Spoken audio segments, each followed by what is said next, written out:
नमस्कार दोस्तों मित्रों, आज फिर मैं हाजिर हूँ। आज आपके समक्ष एक नया विषय, नया सब्जेक्ट लेकर आज हम चर्चा करेंगे अवसाद, डिप्रेशन और अनिद्रा।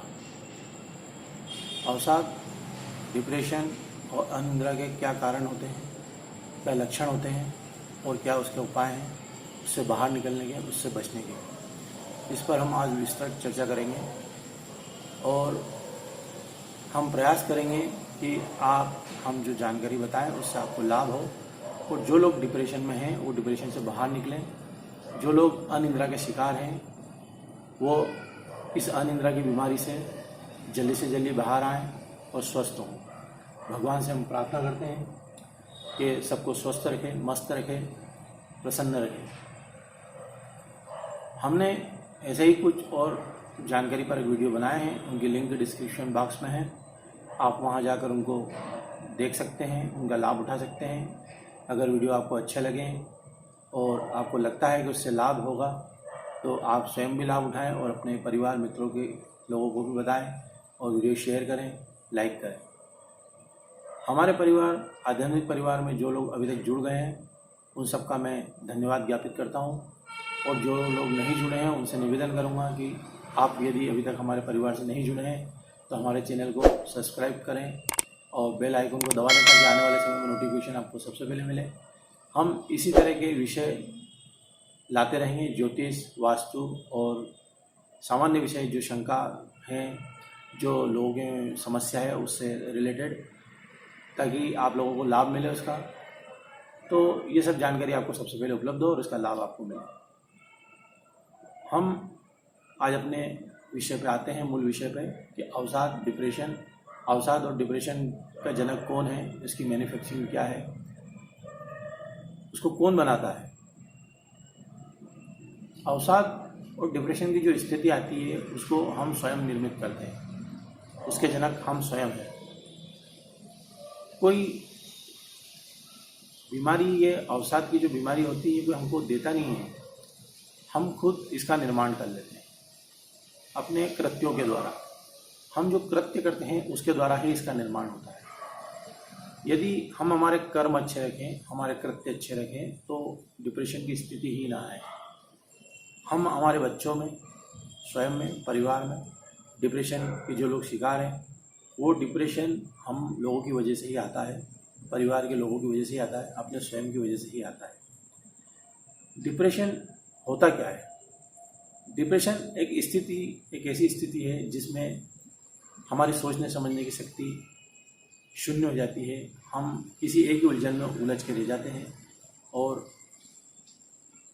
उसके बाद अनिद्रा की स्थिति हो जाती है। जब अवसाद अपना वृद्ध रूप ले लेता है तो वो अनिद्रा की स्थिति में कन्वर्ट हो जाता है, परिवर्तित हो जाता है और लोगों को अनिद्रा की शिकार हो जाती है। कई बार डिप्रेशन और अनिद्रा के कारण कई लोग आत्मघाती कदम भी उठा लेते हैं, जो कि परिवार और लोगों के लिए बहुत ही घातक होता है, स्वयं के लिए भी। तो कभी भी ऐसा गलत कदम ना उठाएं, कोई ऐसा गलत काम ना करें जिससे आपके परिवार को और आपके मिलने वालों को, चाहने वालों को दुख हो, परेशानी हो। हम बात कर रहे हैं अवसाद पर। अवसाद के पीछे मूल कारण क्या है? अवसाद के पीछे मूल कारण है एकांकीपन। और ये एकांकीपन क्यों आता है? कई बार हमारे नेचर, स्वभाव की वजह से एकांकीपन आता है। हम लोगों से मेल भाव नहीं रख पाते, लोगों से मिलते जुलते नहीं हैं। हम लोगों से, जो हमारी वाणी है वो इस तरीके से बात करते हैं तो लोगों से हमारे संबंध खराब हो जाते हैं, हमारे परिवार के लोगों से संबंध खराब हो जाते हैं, हमारे अपनों से, चाहने वालों से हमारे संबंध खराब होते हैं और उस कारण से हम अकेले पड़ जाते हैं।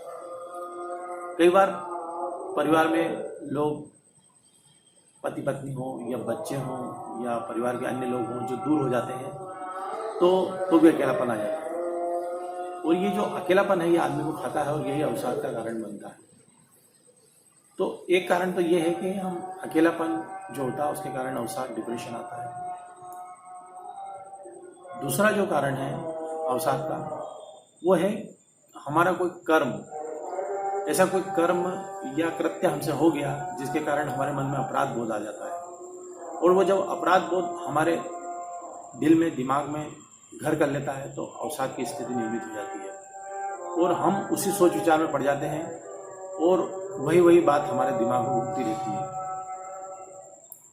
तो एक तो ये होता है कि हम जब ज़्यादा चिंता फिक्र करते हैं तो अपराध बोध की स्थिति में आने के बाद अवसाद और डिप्रेशन की स्थिति आ जाती है। अवसाद और डिप्रेशन जो स्थिति आती है ये हमारे द्वारा ही निर्मित की जाती है, हम इसको निर्मित करते हैं। तो हम ऐसा करें ही नहीं कि जिससे अवसाद की स्थिति आए।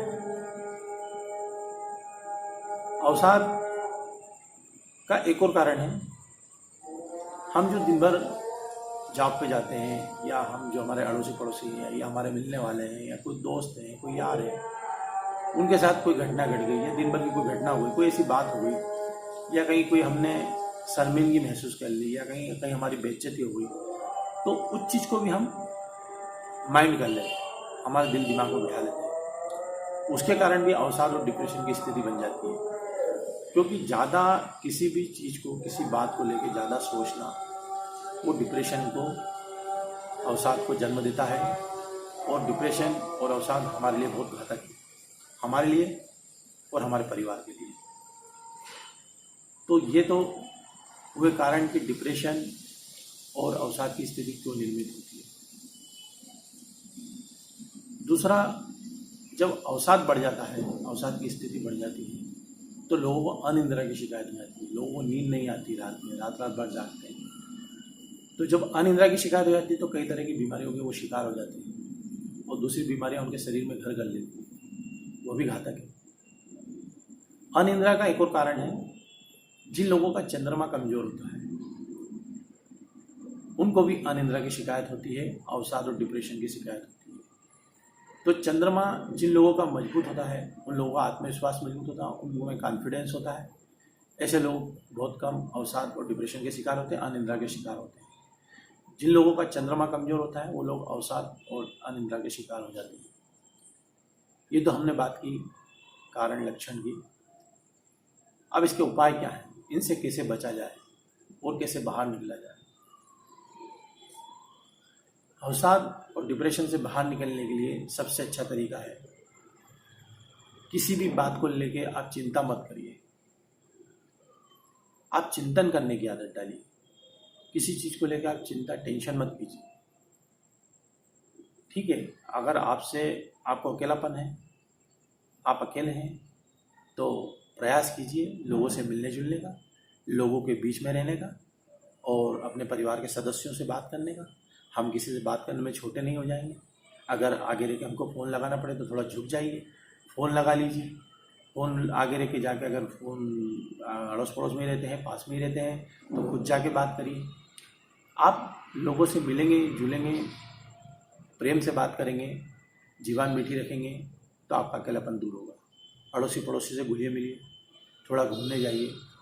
अगर आप लोगों से मिलने जुलना आपको अच्छा नहीं लगता तो आप मनोरंजन के साधन ढूंढिए, जिन मनोरंजन में आपका मन लगता है वो मनोरंजन के साधन ढूंढिए, ताकि आपका मन उस जो भी घटना या जो भी मन में आपके घर कर गई उससे हटे।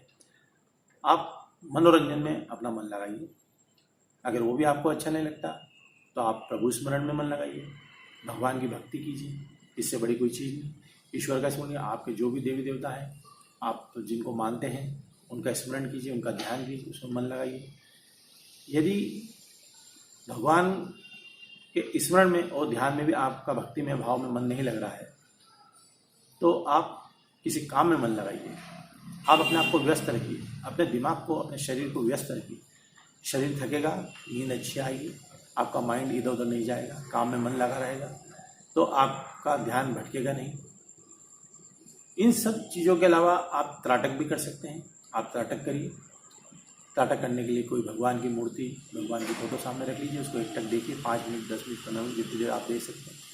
ध्यान को एकाग्र कीजिए, मन को एकाग्र कीजिए।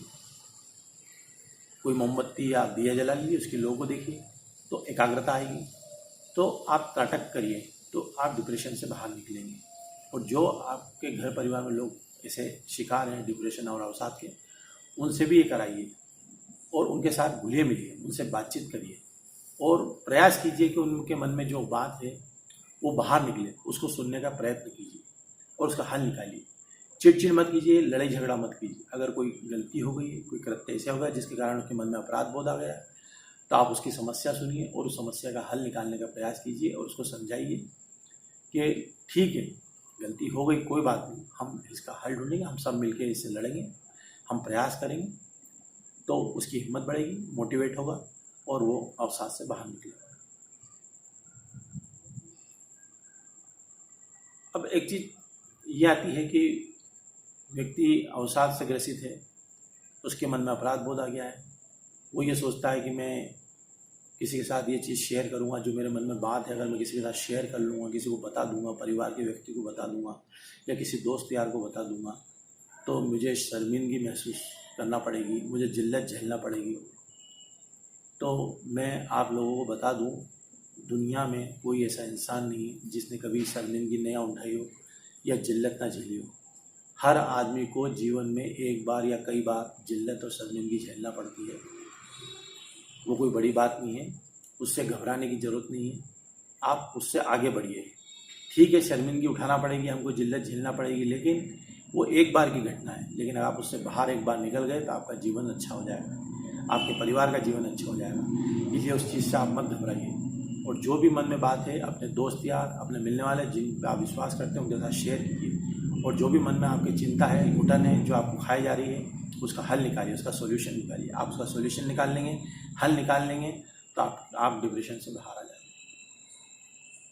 अब रही बात अनिद्रा की। अनिद्रा की जिनको शिकायत होती है, उन लोगों से मैं निवेदन करूंगा कि रात को सोने से पहले 1 गिलास दूध हल्दी डाल के पिए, और चाहे तो आप 1 गिलास दूध लें, गर्म कर लें, हल्दी डाल लें और उसमें कोई भी सोने की चीज़, चेन, अंगूठी, जो भी आपके पास आभूषण हो सोने का, उस दूध में उसको डुबो लें और डुबो के बाहर निकाल दें। डुबोने के बाद उसको बाहर निकाल लें। तो आप दूध में डुबोने के बाद उस सोने की चीज़ को बाहर निकालने के बाद वो जो दूध रहेगा उसका सेवन करें। वो आप दूध पिएंगे तो निश्चित तौर पर मानिए आपको नींद अच्छी आएगी, आपका चंद्रमा मजबूत होगा। आप चाहे तो माँ भगवती का मंत्र भी बोल सकते हैं जिनके लिए, इस मंत्र की आप आदत डाल लीजिए। बिस्तर पर सोने से पहले इस मंत्र को बोलिए, आप निश्चित तौर पर आपको अच्छी नींद आएगी। मंत्र मैं आपको बता देता हूँ। या देवी सर्वभूतेषु माफ़ कीजिए, या देवी सर्वभूतेषु निंद्रा रूपेण संस्थिता नमस्तस्यै नमस्तस्यै नमस्तस्यै नमो नमः। या देवी सर्वभूतेषु निंद्रा रूपेण संस्थिता नमस्तस्यै नमस्तस्यै नमस्तस्यै नमो नमः। इसके पहले जो मैं मंत्र बोल रहा था वो मंत्र भी काम का है, आपके लिए उपयोगी हो सकता है। जो लोग अवसाद से ग्रस्त हैं और अगर मन में उनके कोई अपराध बोध है और कोई बात हो गई, ऐसा कृत्य कर्म हो गया और वो किसी को बोल नहीं पा रहे हैं, बता नहीं पा रहे हैं, वो लोग इस मंत्र का, देवी के इस मंत्र का जाप कर सकते हैं, इस मंत्र को बोल सकते हैं, उनको हिम्मत आएगी, शक्ति आएगी। या देवी सर्वभूतेषु शक्ति रूपेण संस्थिता नमस्तस्यै नमस्तस्यै नमस्तस्यै नमो नमः। फिर दोहरा देता हूँ मैं एक बार। या देवी सर्वभूतेषु शक्ति रूपेण संस्थिता नमस्तस्यै नमस्तस्यै नमस्तस्यै नमो नमः। आप माँ भगवती का स्मरण कीजिए, अपने इष्ट देव का स्मरण कीजिए, आपका कल्याण होगा, आप अवसाद से बाहर आ जाएंगे, अनिद्रा की शिकायत आपकी दूर हो जाएगी। अनावश्यक आपको किसी वेद हकीम के पास नहीं जाना पड़ेगा, अनावश्यक आपको दवाई गोलियां नहीं खाना पड़ेगी और आपका जीवन मस्त गुजरेगा, आप अच्छे से रहेंगे। हमने ये जानकारी आपको दी, कैसी लगी कृपया कमेंट्स में आपने कमेंट करके बताएं। वीडियो अच्छा लगा हो तो भी कमेंट्स करें, और आगे अगर आप कोई जानकारी चाहते हैं, आपकी कोई समस्या हो, आपके मन में कोई शंका हो, तो आप कमेंट में लिखिए, हम प्रयास करेंगे उसको दूर करने का, आपकी समस्या का निदान करने का। स्वामी।